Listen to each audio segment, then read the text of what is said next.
విఘ్నేశ్వరుని పూజించడం ద్వారా విఘ్నాలు తొలగుతాయని ఉమ్మడి చిత్తూరు జిల్లా వ్యాప్తంగా ఆయా వినాయక మండపాలలో ఘనంగా వినాయక చవితి వేడుకలను అంగరంగ వైభవంగా నిర్వహించుకున్నారు.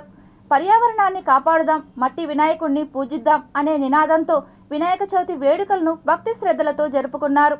ఈరోజు వినాయక నిమజ్జనం కూడా స్టార్ట్ అవుతుంది కాబట్టి ఈరోజు 31, 5వ రోజు, 4వ రోజు, 9వ తేదీ అందరూ కూడా ఆన్లైన్ అప్లికేషన్స్ పెట్టుకొని పోలీస్ వాళ్ళ వెబ్సైట్ అలాగే ఉత్సవ కమిటీ వెబ్సైట్ కూడా ఉంది కాబట్టి ఆన్లైన్ అప్లికేషన్స్ పెట్టుకొని ఈ నిమజ్జనం మనం ఏవైతే పోలీస్ వాళ్ళు కూడా కొన్ని గైడ్లైన్స్ ఇచ్చారో దాని ప్రకారం వినాయక సాగర్లో నిమజ్జనం చేయవలసిందిగా కోరుకుంటున్నాము. ఏ ఇబ్బంది ఎవరికి పబ్లిక్కి ట్రాఫిక్ కూడా ఇబ్బంది లేకుండా చేయాలని కోరుకుంటున్నాం.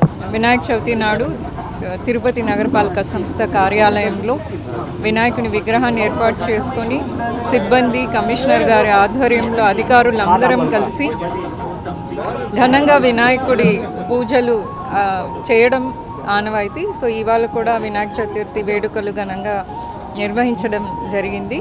వినాయక చవితి అంటేనే భారతదేశంలో ఉండే యావత్తు ప్రజలు మతాలకు అతీతంగా ఎంతో పవిత్రంగా వినాయక చవితిని ప్రతి ఊరు, వాడ, గ్రామము అని తేడా లేకుండా అన్ని చోట్ల కూడా ఎంతో భక్తి శ్రద్ధలతో పూజిస్తారు వినాయక స్వామిని. అన్ని విఘ్నాలు తొలగిపోయి అందరికీ మంచి జరగాలని, అదేవిధంగా వినాయక చవితి సందర్భంగా దీంట్లో 36వ డివిజను టీ నగర్, మంచాల వీధి ఇక్కడ ఉన్నటువంటి తెలుగుదేశం పార్టీ నాయకులు శంకర్ యాదవ్ గారు, అదేవిధంగా రవిశంకర్ యాదవ్ గారు అందరూ కూడా పెద్ద చిన్న తేడా లేకుండా అందరూ కూడా ఎంతో ఉత్సాహంగా వచ్చి పాల్గొన్నందుకు వాళ్ళందరూ కూడా పేరు పేరున ధన్యవాదాలు తెలియజేసుకుంటారు. ఈసారి కూడా చీరలతో వినాయకుడిని ఏర్పాటు చేయడం జరిగింది.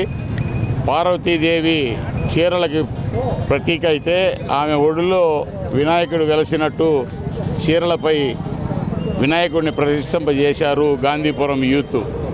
దీనికి అందరూ తిరుపతి ప్రజలందరూ కూడా దర్శించుకొని వినాయకుని ఆశీస్సులు పొందాలని కూడా కోరుకుంటూ 21వ సంవత్సరంలో స్టార్ట్ చేస్తే ఇప్పుడు ఆల్మోస్ట్ మేము 62 సంవత్సరాలకు వచ్చాము. అయినా కూడా మేము ఈ పండగ రోజు ఆల్మోస్ట్ మేమంతా పాత వాళ్ళంతా ఈ వినాయక చవితి సందర్భంగా అందరం ఇక్కడ కలుస్తూ వినాయకుడి యొక్క కృపకు పాత్రలు అవుతున్నాము. మీరందరూ కూడా పాత్రలు అవుతారని ఇక్కడ ఎంఆర్పల్లి వాసులందరి యొక్క పైన ఆశీర్వాదంతో మరియు వినాయకుడి యొక్క దయతో దిగ్విజయంగా ఈ 40వ సంవత్సరం కూడా కంప్లీట్ చేసుకుంటాం.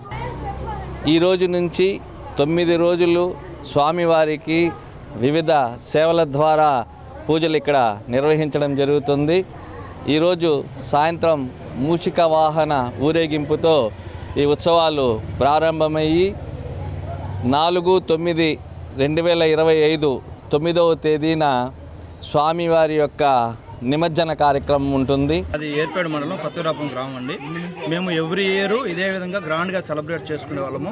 గత 20 ఇయర్స్ నుంచి సేమ్ పొజిషన్లో ఇదే పొజిషన్లో విగ్రహం పెట్టి గ్రాండ్గా సెలబ్రేట్ చేసుకునే వాళ్ళం. బట్ ఇన్ని సంవత్సరాలు ఒకరోజు మాత్రమే చేసేవాళ్ళం. ఏది అభిషేకం కావచ్చు, ఉట్టు కొట్టడం కానీ, నిమజ్జనం కానీ ఏదైనా ఒక రోజులో అయిపోయేది. బట్ ఇయర్ ఏంటంటే డిఫరెంట్గా సెలబ్రేట్ చేసుకోవాలన్న ఆలోచనతో 5 days ప్లాన్ సెట్ చేసుకున్నాం.